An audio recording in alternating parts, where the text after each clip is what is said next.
Mycoplasma pneumoniae is a bacterial species that targets the respiratory system, resulting in lung infections. In this video, Derek will delve into its characteristics and discuss the potential impact this widespread cause of respiratory infections can have on our health. Let's get started. Mycoplasma pneumoniae is categorized within the bacterial genus. However, it is deemed an atypical bacterium.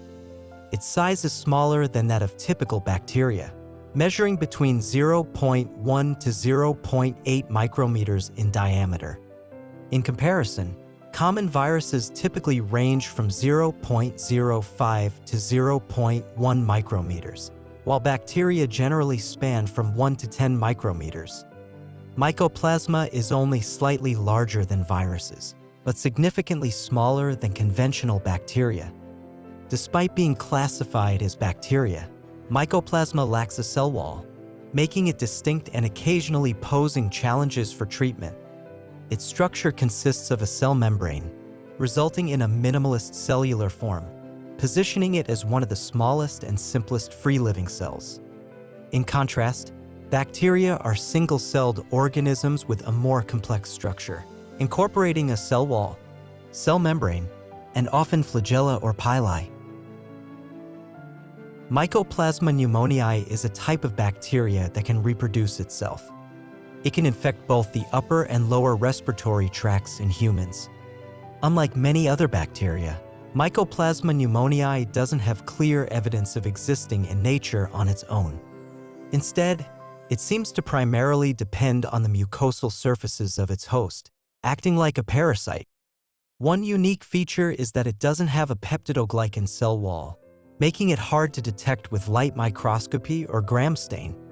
Because of its small size, it can spread through the air as aerosol droplets. After transmission, it attaches to ciliated cells in the respiratory system and extracts nutrients needed for reproduction. This connection also protects it from being cleared away by mucus and causes localized damage, leading to most of the symptoms associated with Mycoplasma pneumoniae infection. The symptoms of Mycoplasma pneumonia can vary from mild to severe.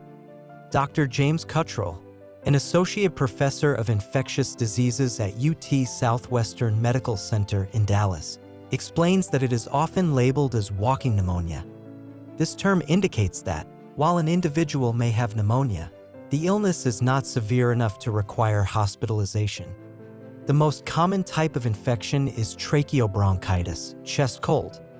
Common symptoms of a chest cold include sore throat, feeling tired, fever, slowly worsening cough that can last for weeks or months, headache. Children younger than 5 years old who get Mycoplasma pneumoniae infection could have symptoms that are different from older children and adults. Instead, they may have the following cold-like symptoms: sneezing, stuffy or runny nose, sore throat, watery eyes, wheezing, vomiting, diarrhea. While Mycoplasma pneumoniae usually cause mild infections, severe complications can occur that require care in a hospital. Mycoplasma pneumoniae infections can cause or worsen the following complications: serious pneumonia, asthma attacks or new asthma symptoms, encephalitis, swelling of the brain, hemolytic anemia, too few red blood cells, which means fewer cells to deliver oxygen in the body, renal dysfunction, kidney problems, skin disorders like Stevens-Johnson syndrome, erythema multiforme, toxic epidermal necrolysis. While anyone can get infected, Mycoplasma pneumoniae tends to target older children and young adults. When someone infected with Mycoplasma pneumoniae coughs or sneezes, they create small respiratory droplets that contain the bacteria. Other people can get infected if they breathe in those droplets. Most people who spend a short amount of time with someone who is sick with Mycoplasma pneumoniae do not get infected. However, the bacteria often spread between people who live together, since they spend a lot of time together. Mycoplasma pneumoniae outbreaks occur mostly in crowded settings, like schools, college residence halls, military training facilities, long-term care facilities, and hospitals. Diagnosing Mycoplasma pneumonia usually involves a combination of symptoms, medical history, and laboratory tests. CDC uses multiplex real-time polymerase chain reaction, PCR, as the primary laboratory procedure for Mycoplasma pneumoniae identification. CDC does not use culture or serological testing as routine diagnostic methods. Most people will recover from an infection caused by Mycoplasma pneumoniae without antibiotics. Ask your doctor or pharmacist about over-the-counter medicines that can help you feel better while you are recovering. However, someone develops pneumonia, lung infection caused by Mycoplasma pneumoniae. The good news is that Mycoplasma pneumoniae infections can be treated with antibiotics. Common choices include macrolides and tetracyclines. However, it's crucial to consult with a healthcare professional for the right diagnosis and treatment plan. People can get infected with Mycoplasma pneumoniae more than once. While there is no vaccine to prevent Mycoplasma pneumoniae infections, there are things people can do to protect themselves and others. Like many respiratory germs, Mycoplasma pneumoniae most commonly spread by coughing and sneezing.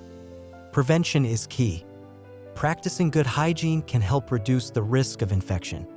Some tips to prevent the spread of Mycoplasma pneumoniae include: cover your mouth and nose with a tissue when you cough or sneeze. Put your used tissue in a garbage bin. If you don't have a tissue, cough or sneeze into your upper sleeve or elbow, not your hands.